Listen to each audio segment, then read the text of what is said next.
Welcome to this explainer. Okay, let's just dive right into this, because today we're looking at one of the absolute wildest stories in human history.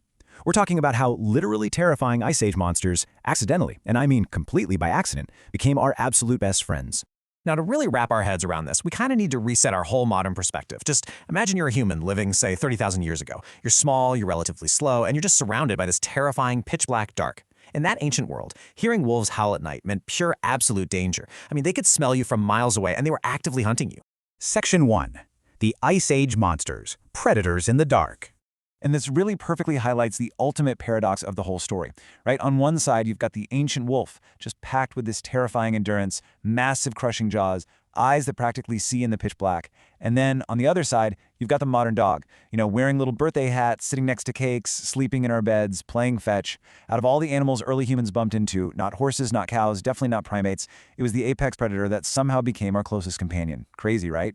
900 million. That is how many dogs are on Earth right now. 900 million. They're guarding our homes, sniffing out bombs, pulling people out of avalanches. But, okay, here's the absolute most shocking part of this entire shebang. Dogs were never planned. Literally, no human tribe sat around a campfire and was like, hey, let's invent a fluffy animal today. This massive global population we have now, it's basically a gigantic biological accident. Section 2. An accidental evolution. Survival by scraps. So the really crucial point here is that wolves actually started domesticating themselves way before we even realized what was going on. Just picture the scene, right? 20,000 to 40,000 years ago. We're living in these tiny little bands of maybe 20, 50 people tops. Life was just unbelievably harsh. Most hunts completely failed. The winter cold was literally a constant killer. And a broken leg? Yeah, that was pretty much a guaranteed death sentence. But humans, even starving, struggling hunter-gatherers, were really messy eaters. We left behind bones, half-eaten carcasses, random scraps. And to a starving wolf hovering just past the edge of the firelight, a human camp wasn't just a scary threat anymore. It was basically a moving pile of free, easy calories. And this dynamic created this really fascinating behavioral filter right at the edge of the campfires. At first, the interactions were super straightforward. The highly aggressive wolves, they crept in, attacked, got speared by humans, done. The completely terrified wolves, they stayed way back in the dark and, well, they starved.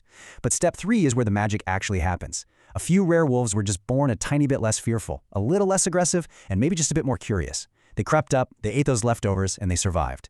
So evolution was slowly, quietly selecting these animals based entirely on their personality. Section 3. The Siberian Fox Experiment. Proving the physical change. Now you might be wondering, okay, sure, their behavior changed, but how on earth did they start looking like dogs? Because it sounds completely unbelievable that just being friendly literally changes your physical appearance, right? Well, to prove this, scientists actually watched it happen in real time. Back in 1959, the Soviet geneticist Dmitry Belyaev started an experiment over in Siberia with foxes. And every single generation, he only picked the tamest, least aggressive foxes to breed. He didn't teach them tricks. Actually, scratch that. He didn't train them at all. He just bred the ones that weren't aggressive over and over. And within just a few decades, they started naturally wagging their tails and whining for human attention.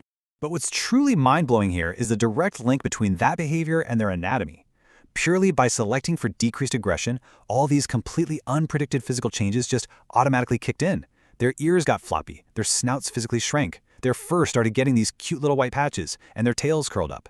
And guys, the exact same thing happened to ancient wolves. Long before we ever thought about intentionally breeding them, the very first proto-dogs just started looking softer, smaller, and way less intimidating, entirely by accident. Section 4. A mutual survival partnership. The living alarm system. So obviously, humans very quickly realized the incredible perks of keeping these early proto-dogs around. Because having a wolf hanging around your camp is basically like having a living, breathing, high-tech alarm system. They hear danger way before our human ears ever could. They can smell predators from just huge distances. If a bear wandered up or some hostile stranger was creeping through the brush, the proto-dogs reacted first. Plus, they helped us track prey. And just like that, humans with dogs simply survived better than humans without them. Period. And it's kind of staggering to realize that dogs were our very first domesticated animal.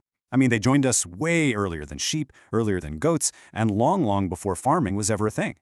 In fact, when we finally did invent agriculture, dogs evolved right alongside us. They literally developed the ability to digest starch better than wild wolves, just so they could keep eating our leftovers. Think about that. They were surviving right there with us before the pyramids, before metal tools, before cities, or even writing existed.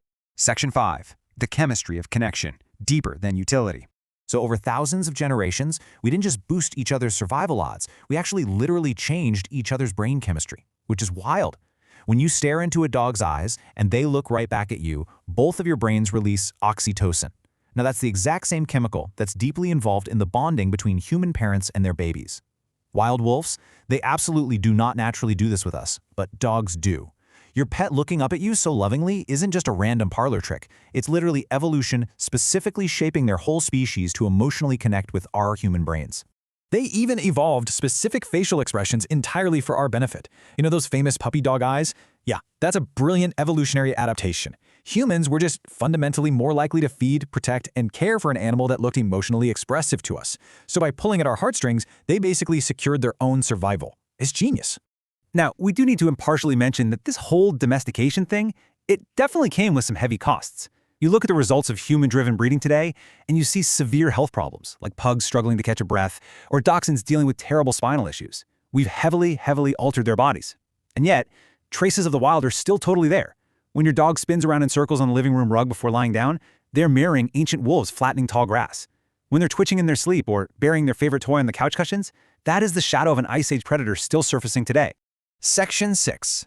Deeper than survival. An ancient friendship.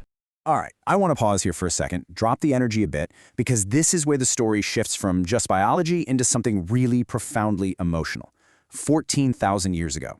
That's the date of a remarkable archaeological discovery found over in Germany.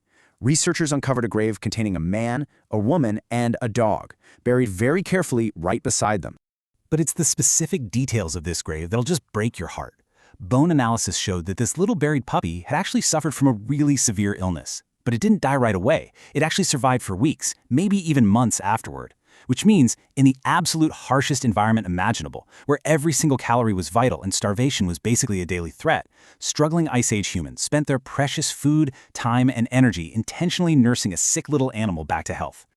As the source material beautifully puts it, that is not just usefulness anymore. That is attachment, friendship, maybe even love. They definitely didn't save that puppy because it was a good hunting tool. No, they saved it because it was their friend. So it started as a complete accident of evolution, ended up becoming the defining partnership of our entire species. There was no master plan, no grand human invention. It was literally just cautious animals creeping a little closer to our campfires in the freezing dark, slowly turning mutual fear into mutual reliance, and ultimately into this unbreakable emotional bond. So I really want to leave you with this thought. When your best friend falls asleep near you tonight, maybe twitching their paws as they dream, will you remember that this bond wasn't created in some modern pet store? It was forged in the terrifying dark tens of thousands of years ago by survivors who just found each other in the cold. Thank you so much for joining me in this explainer. I really hope it completely changes how you look at the companion sitting right next to you.